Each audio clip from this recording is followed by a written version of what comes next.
Any volunteer for today's scribe for the meeting?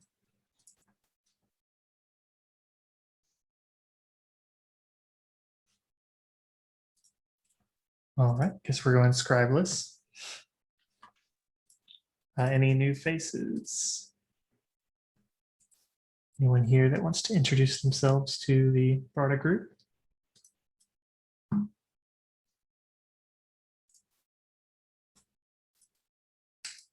All right, on to release planning and updates. Platform, Javier, you want to start us off? Maybe? Sure. I wanted to see if Dan was here. He's not. Pack released recently, 019.0. I believe that was either Monday or Tuesday. I'm not entirely sure. Should have been Tuesday, but I feel like I saw it Monday. But yeah, I think that's shipped. There are no other releases scheduled for right now on the platform side. All right, Natalie, do you want to give an update to lifecycle or platform or implementation? Too many teams.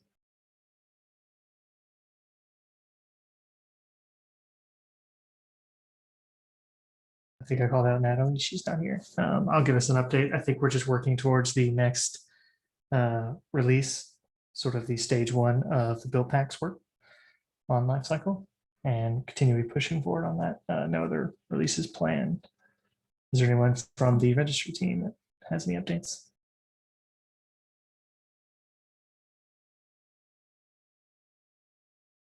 All right, what about the new learning team? Is there an update to be had there? No, I don't think. Well, there's the new build pack authors. Yes, that's the one. Yeah. Learning doesn't announce anything. Just there's no releases, I guess, on learning. That makes sense.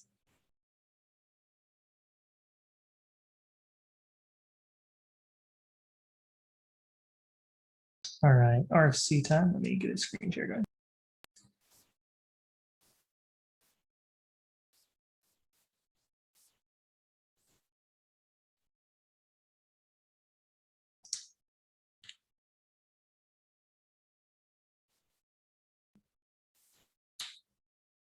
All right.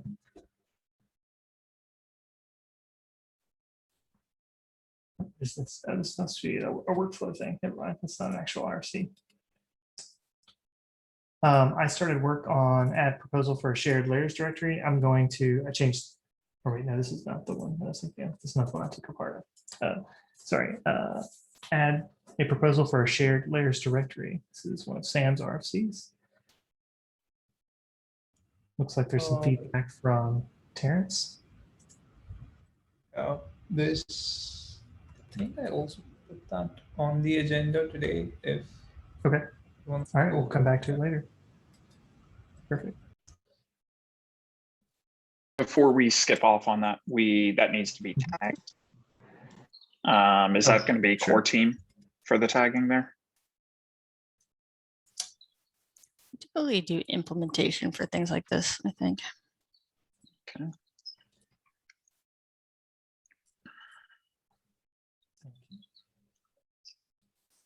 Thank you. Please drive through. Buildpack author subteam. This one has all the approvals. It is assigned to Terrence. And does this need a RFC or final comment period tag at this point? Yeah, it looks like you can go to FCP, right? Yep, that's what it looks like to me.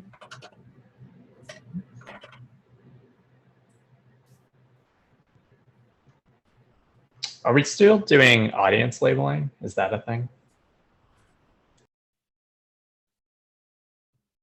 It looks like we Sam, at least Sam's last one had an audience on it. That is, to be clear, still separate. I think I just put that in when I was reviewing it. I mean, we definitely can put audience here. This is going to be presumably the Buildpack author, since this is targeted at that subteam.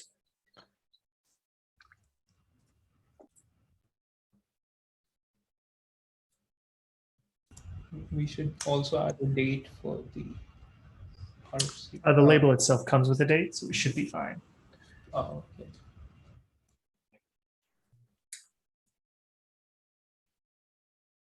All right, make build layers read only for subsequent build packs. This one is waiting on some reviews, it looks like. I think I removed all the shared layer stuff from it, and we requested reviews from everyone. Okay, everyone This please take a is look. Yeah. Yeah, no, there's some challenges there. So we'll want to document those challenges in this pull request so that we can discuss them further if need be. This one's marked as blocked, so I'm not going to discuss it. And the last RFC is disambiguate layer metadata files from app metadata. This is the one that I'm taking over. I've started work locally on updating this one. There's nothing to discuss right now. I need to circle back, I think, with Emily. She had some concerns about the final pathing that I sort of listed here. And so I will re-request reviews once this gets updated.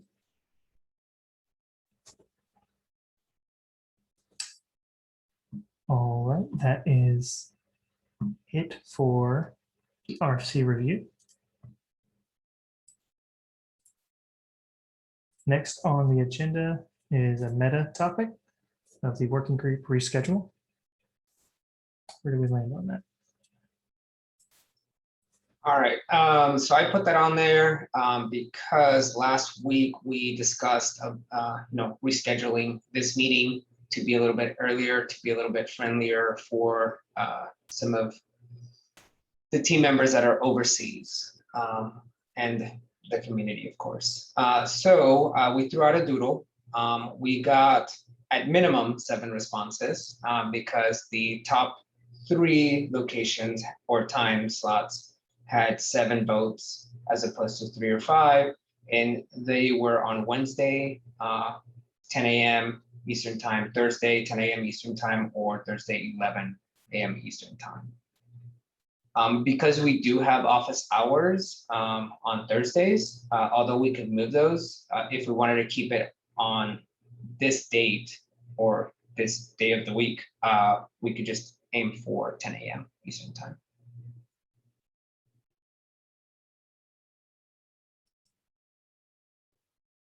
I don't know what the next step is. Objections, RFC, votes. I mean, I think that's what the doodle was. Feels like the Move doodle it. were the votes. Yeah, let's move it. So, anybody have a strong preference for any of those 3? I know one of our bigger concerns was Steven's calendar. Do you know if he voted on the doodle? 'Cause he's been on vacation. I don't think I have that visibility. Maybe I do. Bunch of names on it, right? Yeah. No, he did not vote for it. Maybe let's wait one more day till tomorrow, check with Steven, and then move it to 10 a.m. Wednesday. Do we want to move both the working group and the office hours, or only the working group? I wanted to simplify the process. So I think at this point, I would propose that we only focus on the working group and then discuss the office hours separately. So that we don't have to shuffle to around.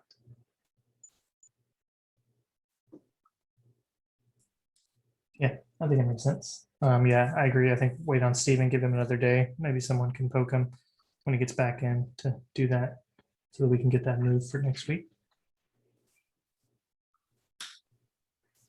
Next item on the agenda, project descriptor and platform compatibility. Sam, you want to take it?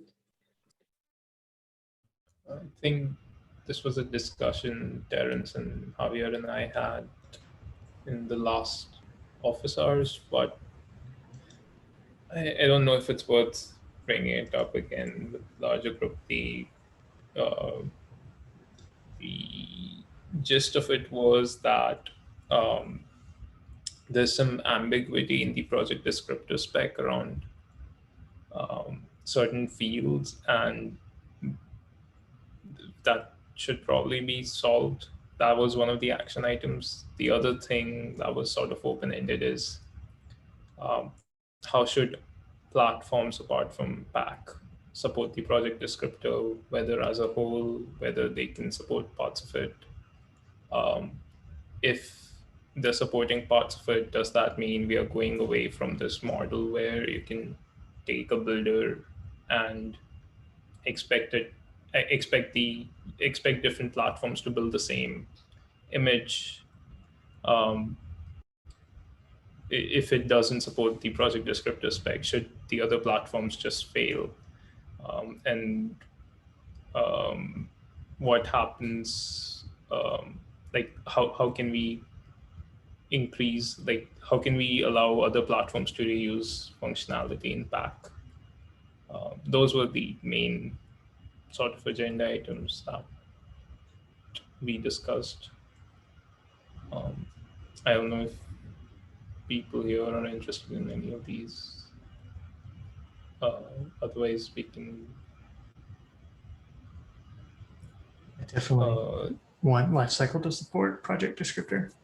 I know there's been some pushback in making it optional. From I think Stephen has been sort of vocal about it before, but yeah, I think we should at least push forward to having it as an optional phase as a starting point, but it still does have the concerns that you talked about as far as not being able to transport your source code from Google to Heroku to Salesforce to Paketo or the build systems there. So I'm not sure. I think the other concern was that even if it is an optional spec, should other platforms acknowledge the existence of a project.toml, read the version that's in there, say that I'm incompatible with the things that you've put in the project descriptor, and fail if it can't do any of those things. So that That was if, good information. Yeah. I thought Ben was about to jump in with something. It's like off the record, my true feelings about the project descriptor.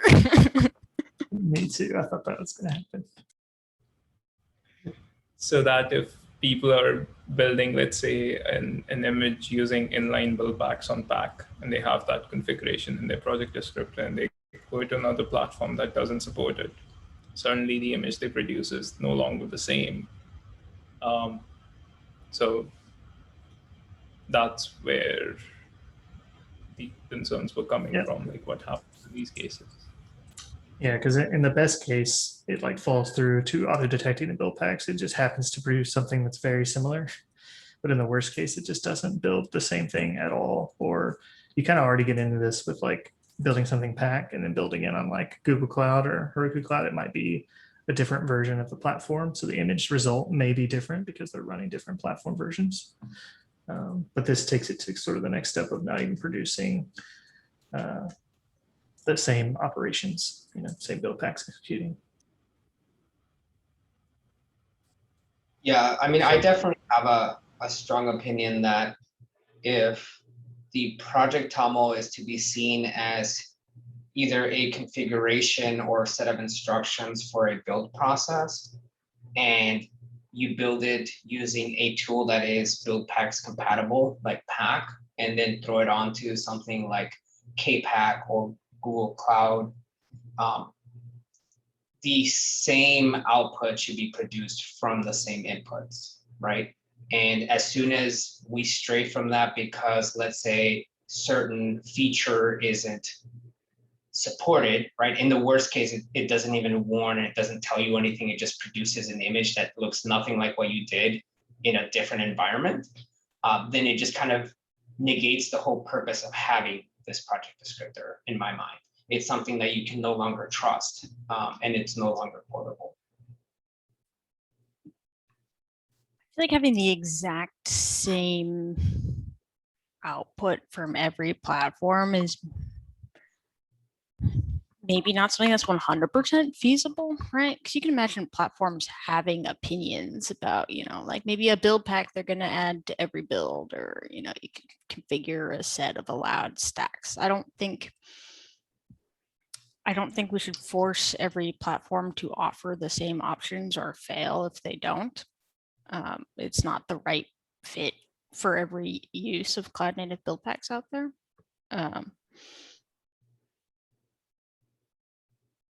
I feel like we could leave it, we can make a reusable component that allows any platform to translate from a project descriptor to a platform API if they want to use it. And I feel like it should be up to platforms to warn or fail as they see appropriate. I think I'm looking at it from a end user's perspective, right? From the app developer that's going to try to use this project descriptor, and I have it working exactly the way that I want it to on my machine, right? And then I ship it over to Circle CI, right?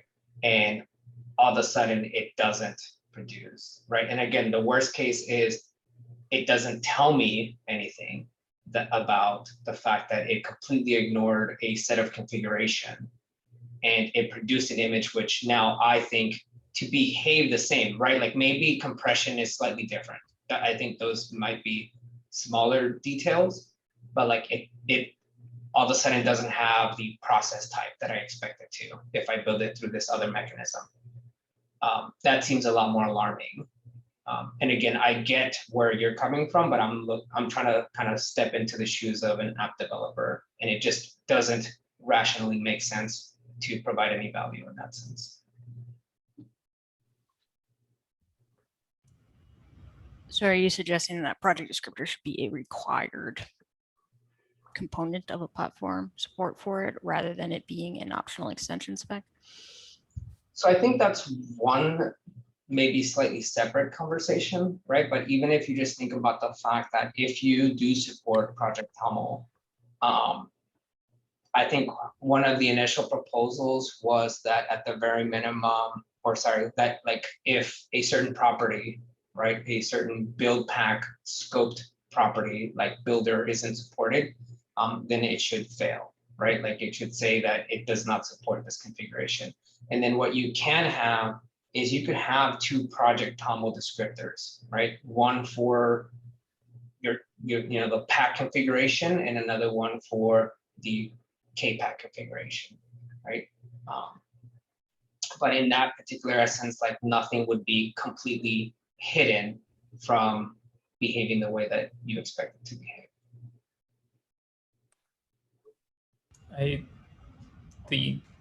The second idea is something that alarms me even more, like having two separate files which describe the same thing. Let's say you want to build it on K-pack and you want to build it on pack. Now you have to copy configuration into different files. Or the idea that having this file at the root of your repo would cause it to fail on a platform that didn't support it when maybe you don't want it to fail. Yeah, for like me, maybe it you're would- configuring things the other way, a different way in that platform, or like, this is your builder that you're pulling when you're using pack, but if you're using a different platform, you're using their default builder or something, right? And you don't need to specify it. I think that's where I wanted some clarity in the spec. Like maybe we leave it to the platform to ignore certain properties, but if it ignores them, it should warn that it's not using those things, at the very least. And if it's a completely new version of project descriptor that doesn't even know what properties that project descriptor has, it should say that this is a completely new version. I don't know whatsoever about this, so things will just randomly fail. I think we need something in the platform spec that acknowledges the existence of a project descriptor and forces a platform to look at it and either put out warnings or errors. That could be left up to the platform, but it should at least put out warnings.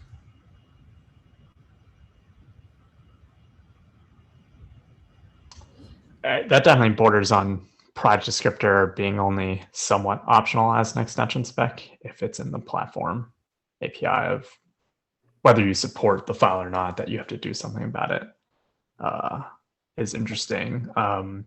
We also discussed last time as well.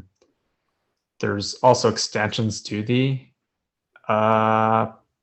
project descriptor, which itself is an extension. So the one example is the builder extension, right? Like you could support project descriptor, but not builders on your platform. Which then is its own interesting quagmire as we potentially add more things that are then extensible, that are extensions that you could add to your config.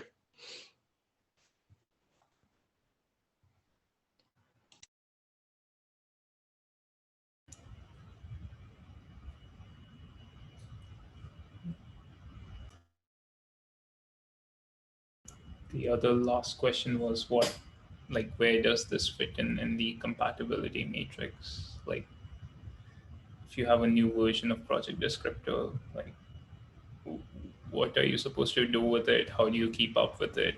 Whether the implementation team or the platform team should be responsible for maintaining like utilities that other platforms can reuse to to to replicate the behavior. For example, like if you have something like build.include, whether it's following the same git ignore behavior across all the platforms when it's adding or excluding files, and whether like this functionality itself should be under feature flag so that if a particular platform doesn't want like inline build pack support, it can just turn it off, or whether it should be shipped as a whole. So quite a few open questions around Project Descriptor. There is a proposal for a prepare phase for the life cycle, or at least there's an issue for it. And we actually have someone participating in Google Summer of Code who's going to be looking at it. So I know that this isn't exactly what we're talking about, but that would be a good, it would be good to include that information in the conversations that happen around that, that work.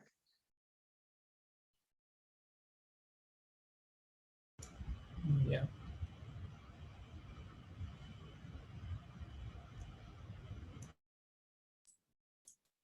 Yeah, I think that's something to discuss. I think that could be something for tomorrow as well, the summit, if you want to add that to the agenda. Continuing with you, Sam, you've got shared layers directory, RC number 163. Yeah, I can about that. Share my screen.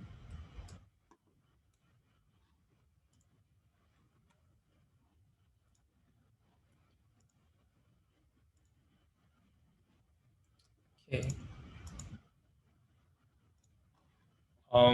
So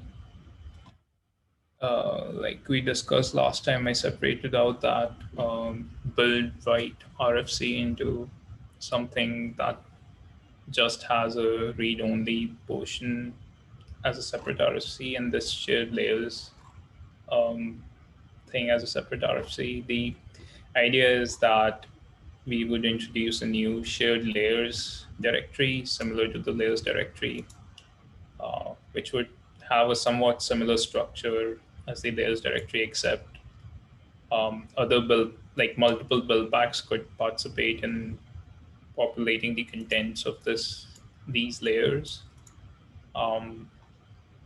Each sort of shared layer directory is owned by a specific buildpack, so just for accounting purposes and also to make sure that if the specific buildpack is removed, this layer is expunged from the next build, mostly just for accounting and cleanup purposes.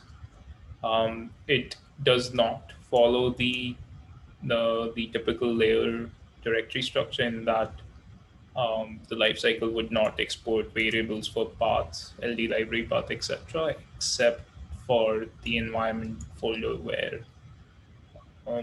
the environment folder here would behave the same way as the layers folder. The only reason to include this alongside the shared layer is so that the environment variables set reflecting that shared layer have the same life cycle as that shared layer. So a build pack certainly doesn't reference an environment variable to a location that doesn't exist anymore. So apart from that, it has a layer toml file, which has this types.cache flag for similar purposes as for simply making sure that this is not accidentally kept in across rebuilds. I don't know what people think about that, but this was something I put in simply for cleanups. And the metadata section is just a place where you can stuff metadata about the shared layer, so that if you want to clean it up or reuse it or something, you can put that here. And apart from that, the only other change is that once the read-only layers RFC is implemented, the build pack layers would be layerized immediately after the build phase is completed for a particular build pack, whereas for the shared layers, they would be layerized at the very end of the entire build stage for the lifecycle.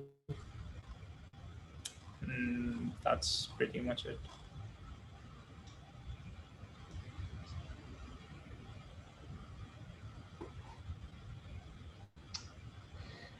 I commented on this RFC with a question around, is there a case where that build pack that created the cache, you said if it gets removed, that layer gets removed as well?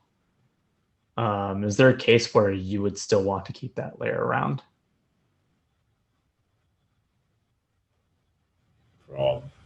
Probably not. The whole reason why I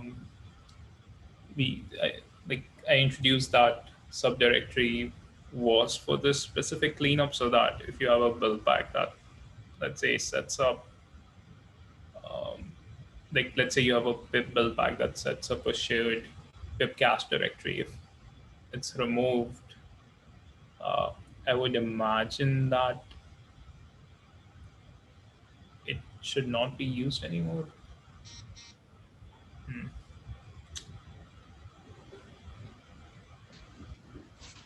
Gets ugly though, because let's say you have a subsequent build pack that does want to use it. It now has to check for the existence of this specific pip caster to exist or not. If it doesn't, it then has to create it. Yeah, I definitely think it gets a little messier when we have stack packs or other, I guess, things that you aren't dependent on in the build pack to say like install pip or something else, right? Because the tooling will already be there on the system. So I think you can imagine a case where in like your pip or Ccache or whatever, like a bunch of build packs potentially don't really own that directory per se.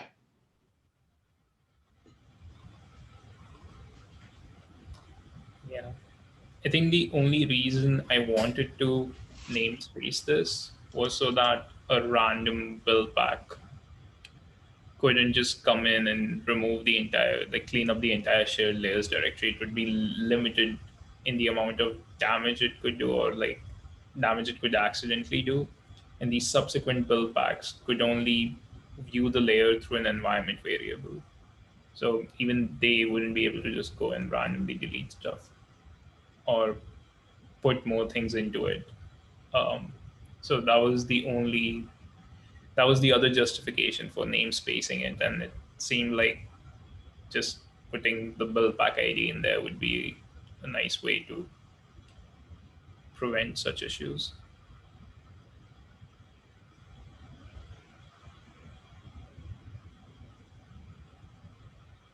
Because otherwise, separate build packs would then have to worry about what their layer names are.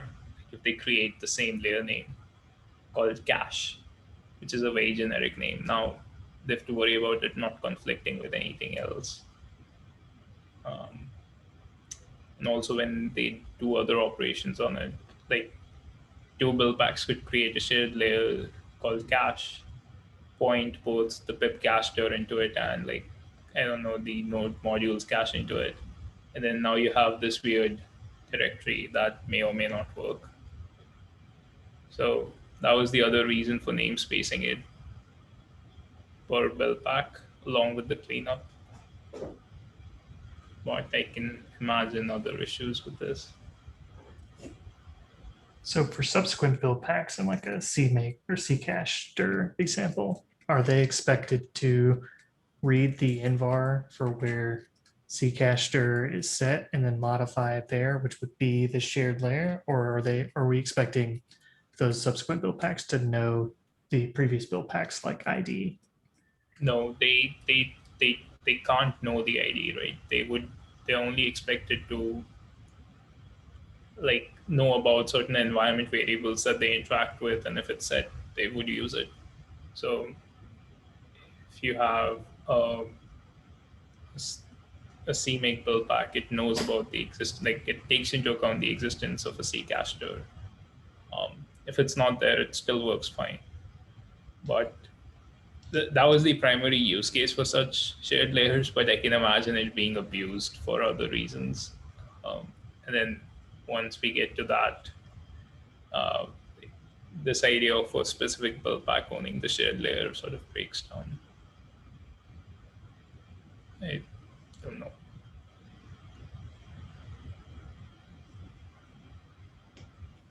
Yeah, I started looking when I was reading this proposal of like how common it was to use MBars to set that stuff. I couldn't find something in Ruby, but I think like NPM and a lot of kind of other ecosystems you can use MBars to kind of override where that tool will put stuff. So I think like having a build pack check for that MBar is not a crazy kind of proposal, just naturally independent of this kind of idea, right? It's like if I am mucking around with like that store, like you can imagine I would naturally just check for that MBar first, and maybe that's something that would go in like a best practice doc. Most of the tools automatically work with that. Like they don't even have to check it. They just know the existence of a specific envar and work with it. Like the build pack author doesn't necessarily have to even account for it. A separate build pack could enhance the performance by simply introducing this cache directory that gets restored. And yeah.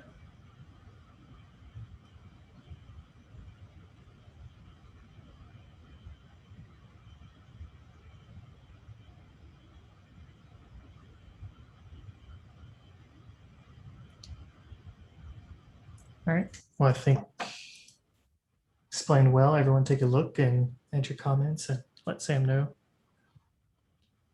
Can we touch on the other RFC that Sam changed? I think overall the change is good, but the layerizing of like doing kind of this export typeface during the middle of build is a pretty big change and maybe worth bringing up. I mentioned that's a thing maybe implementation has opinions or thoughts on too. It is a bigger change. What's interesting though is it sort of fits with the way stack packs, the plan for stack packs worked. So in some ways it's consistent with the direction we're already going for one use case that's like this. Like we'll need to figure out what spec changes fall out of it, but the idea seems feasible to me to move that logic from exporter to builder and keep the exporter dumber. The exporter just puts things places. Are you concerned at all that people could write to that directory still? Like nothing's stopping you from it, just not being captured in the launch image? Instead of remounting that directory as read-only for subsequent build packs to reflect actual file permission changes. I'm not super worried about it. I guess you're getting the exact set of changes you want in the launch image, which is the case where we want to be very careful. And for build layers, we're restoring the exact set of things the build pack created. So the build pack that authored the layer doesn't have to worry about dealing with random stuff on a rebuild that it didn't intend to be there. So I think it solves the big problems. And if another build pack writes in there during build,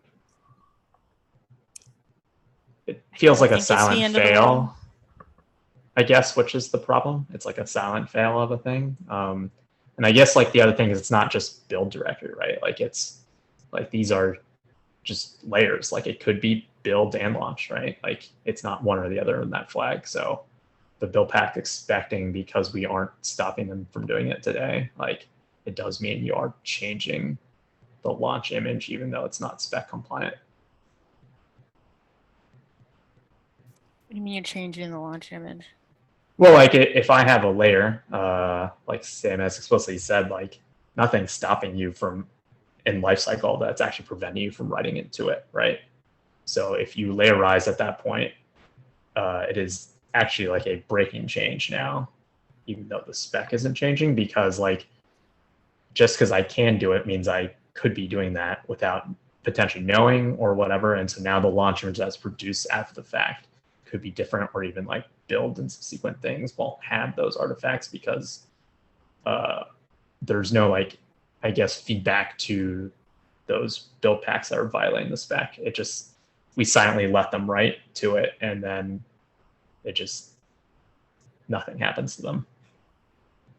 I think it's a breaking change either way, because right now I was expecting the life cycle to keep those layers intact and exactly the way the original build pack left them. But I was facing issues where a subsequent build pack was unintentionally modifying a previous layer, like when executing a binary, which had some side effects, like creating random cache files in the place where the binary exists. So now, even though the original build pack didn't modify anything, uh, a, a change or a run of a subsequent build pack now resulted in the original layer changing, new things being pushed out, like the entire cache being invalidated, and not being able to trust the metadata of the layer anymore, because some other build pack did something which it didn't mean to do. Like it was just executing a binary, hoping it would be a no side effect operation on the original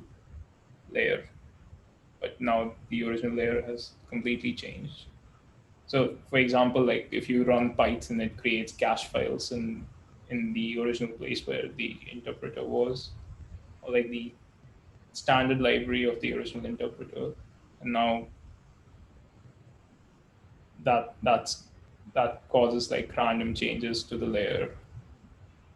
And it's very hard to debug these kind of changes, because then you have to find which of the build packs caused this side effect, which resulted in this layer being different. Yeah, I mean, I get the original use case. It's just I feel like we're providing no feedback for people who are potentially violating the spec. And in theory, like I think the ideal scenario for me would be like there is some type of error warning, some type that pushes people to use like the shared cache or something, or even if you're the one violating it and you didn't know, like now you know that you're doing a thing, and maybe you should have picked up on something else to use a shared cache or something. Or maybe you're like doing something that is in violation, but right now like it'll just function and it may not give you the end result you're expecting, which it would have potentially if what Sam said was what you wanted to do, of it actually introducing side effects instead of it being the wrong behavior. Maybe that's the right behavior you wanted, right? And now it just doesn't work and you don't know why. Like, I think the inverse is also hard to debug once this change goes out. It's kind of, I guess, the point I'm making. I think when I was originally creating this RFC, we had this discussion, and we brought up this point about warning if any subsequent build pack changed a previous layer, but that involved calculating the digest for each of the layers for each of the runs, which would significantly like impact performance, which is why I removed that specific bit out here. But if that's important, I can add that bit where after each build pack run, it's taking a digest of each of the layers, making sure it remains the same. If it changes, then it points or it throws a warning saying that, hey, you changed this layer, which was not meant to be yours.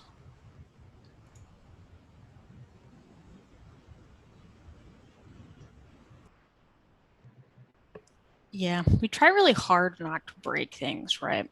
But this is an unusual case where the build pack is violating the spec and there's like interactions between build packs. So we can't totally isolate the behavior of one build pack from the behavior of other things in the system and keep it consistent for that build pack, right? I guess my hope would be that most things here are unintentional, and then the worst case is you don't get as efficient caching because you're writing to a build layer. I think if you're writing to a layer that is launch true, build false, there's already reasons you wouldn't be doing that because that layer might not even be there on a rebuild to write to, right? It could just be totally avoiding recreating it, the upstream build pack. So I think a layer that is launch true, cache false, build false, you really can't get yourself in this situation anyways. The danger is for, and anything that's build and cache should be able to be recreated. So and it won't matter if it gets exported with those changes, it'll just be a little bit slower. The danger is only for build true, launch true layers. But I don't know that there's another good solution to avoid this. And I wouldn't want to fail for, like the build layers where people are doing this unintentionally, because I think you're just going to create a lot of failures. Can you just mark that directory, like that build pack directory, after the build pack is run as read only? Like you just set the permission bit. And then like unset it later when we're exporting it. Like we could try to do that. I think. Because that way, no other build packs can actually, by the file system, write to it, right? I don't know if I see that as better, because now all of a sudden, if you have a build pack that's doing this, you're going to get failures. I think in most cases, it would be better not to fail. The only case where I think a failure is maybe the preferred thing is if it is both a launch and build layer.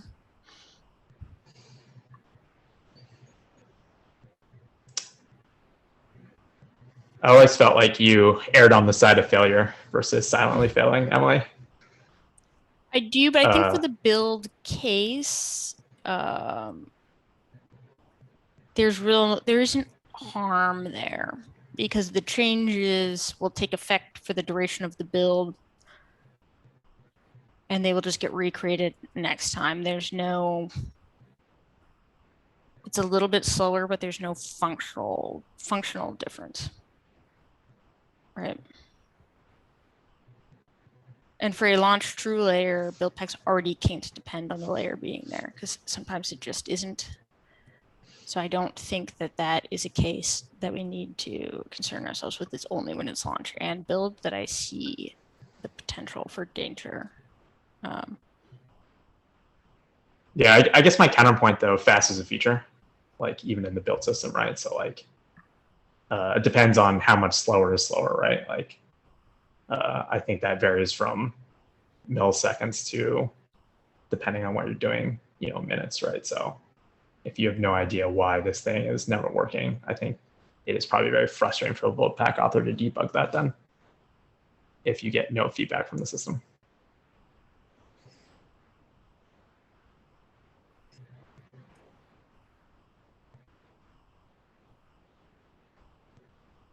Yeah, there are definitely trade-offs here. Yeah, I mean, I'm not dying on this hill. It was a thing I noticed when kind of reviewing the changes from the RC. I guess my general take is because it's explicitly disallowed, even though I don't think it's ideal. I'm okay doing it because it's probably the solution we want in the end.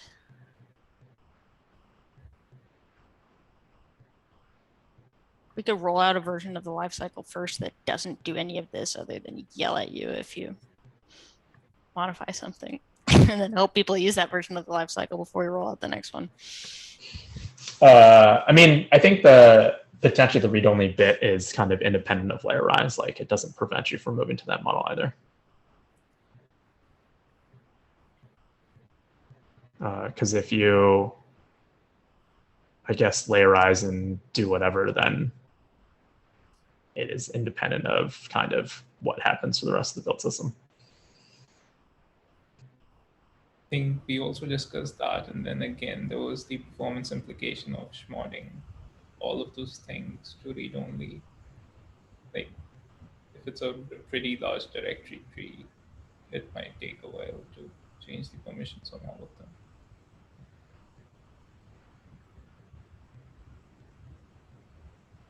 You almost want a user per build pack execution. So they can be rejected as soon as they try to do anything.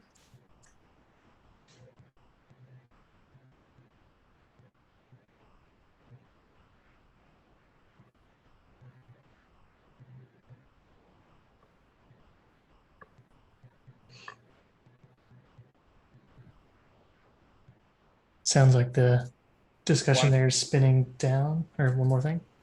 One easy thing that I can think of is you can layerize it and then rename the layer to something else. That way you don't have the original layer existing anymore, so you can't write to it. And oh no, but that doesn't that Doesn't have to Name be it to available. something Yeah. random. Yeah.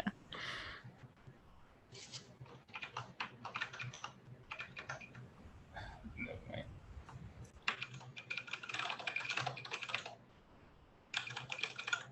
All right, we've only got 6 minutes. But that's probably enough time to get through a first read of Sam's final RC SBOM draft number 166.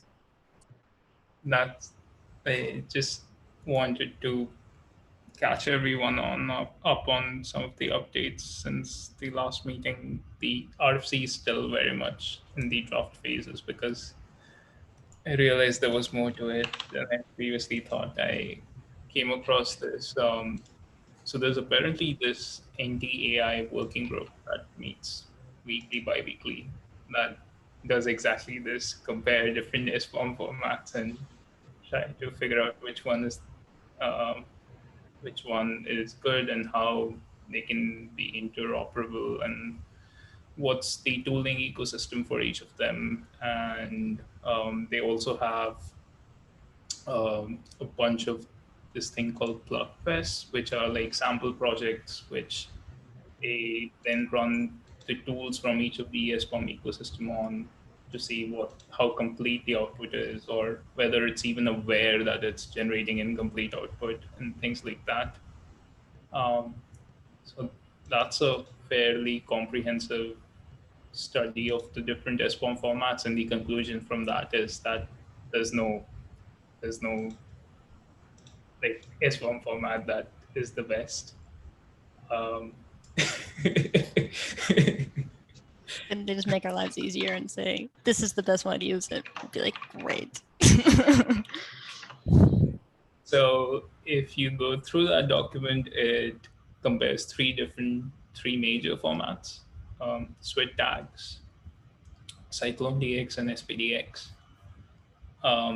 And it also goes on to point out the tooling support for it. It divides the tooling into three different formats: create, transform, and consume, or like produce, transform, and consume.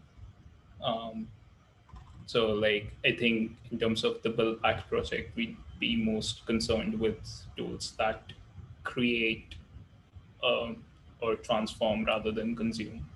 I don't imagine us consuming SBOMs, consumption in the sense that a security analyzer takes a look at it and figures out like which CVEs or licenses, etc., etc. So I'm assuming we are not gonna deal with that side of the SBOM story, and we'll mostly be dealing with creation and at times transformation between different formats if needed. That working group also specifies mappings between different formats and how to interconvert them, or what's the equivalent between the different SBOM formats. And it finally highlights what are the key use cases for each of the formats. There also seems to be some sort of political background here between SPDX and Cyclone DX. Cyclone DX just a couple of hours ago announced that it would be trying to aim to become like one of the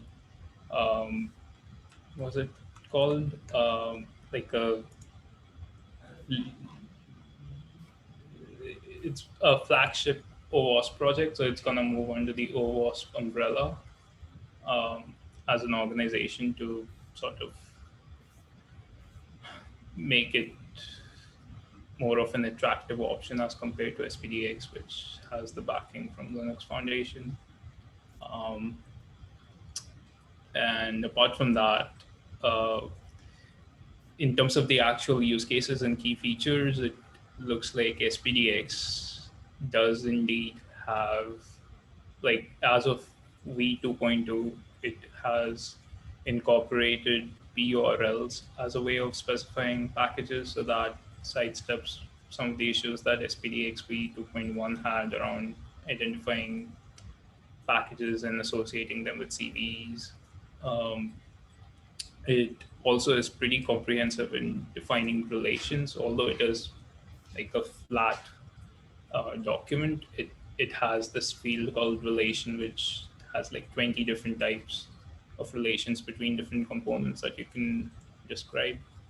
The key things that are lacking in SPDX as of right now are concepts such as provenance or changes, where like you took a version which had a CVE, applied some manual patch on it to say that, hey, like this project was not maintained upstream. This was an enterprise patch that I put in to make sure that it fixes the CVE, and including that metadata into the SBOM.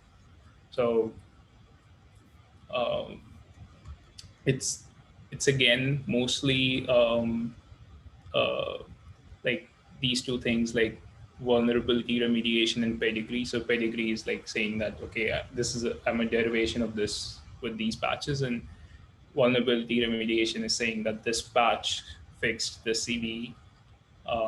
It also has a way to specify services that a particular container interacts with to get some data, or to like if something has interaction with services rather than packages.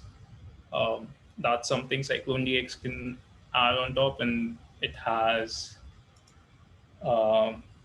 also has support for security advisories, which is, I think, a way to say, I'm not really sure. But overall, it looks like SPDX is getting a huge push from Linux Foundation. They recently ramped up a lot of efforts into creating more tooling for it. There's also some points of contention there where there are like some weird allegations around SPDX tools copying Cyclone DX tools or whatever. I'm not sure the authenticity of those claims or like what's happening there, but that's something I saw. In terms of the actual tooling, as it currently stands, Cyclone DX does have very good tooling, but SPDX also seems to be catching up. The only thing was up until recently, which is Cyclone DX version 1.3, Cyclone DX didn't have a way of saying that it generated an SBOM and it was incomplete. Like it didn't have a way of saying that this BOM may be incomplete. They recently added that feature, which sort of brought it to parity with SPDX in terms of security related or SBOM completeness related stuff. And I have completely ignored Swid in this whole discussion because I couldn't find a lot of tooling for it, and it seems to be more of like an enterprise or US government sort of thing, where rather than an open source project. So I think we want to go with a more open source forward project. This is great. Thank you for diving into this. We should probably wrap up because we're over time though. But I'm gonna read through this white paper. Okay, thanks, Sam. Thanks, everybody. Have a good one.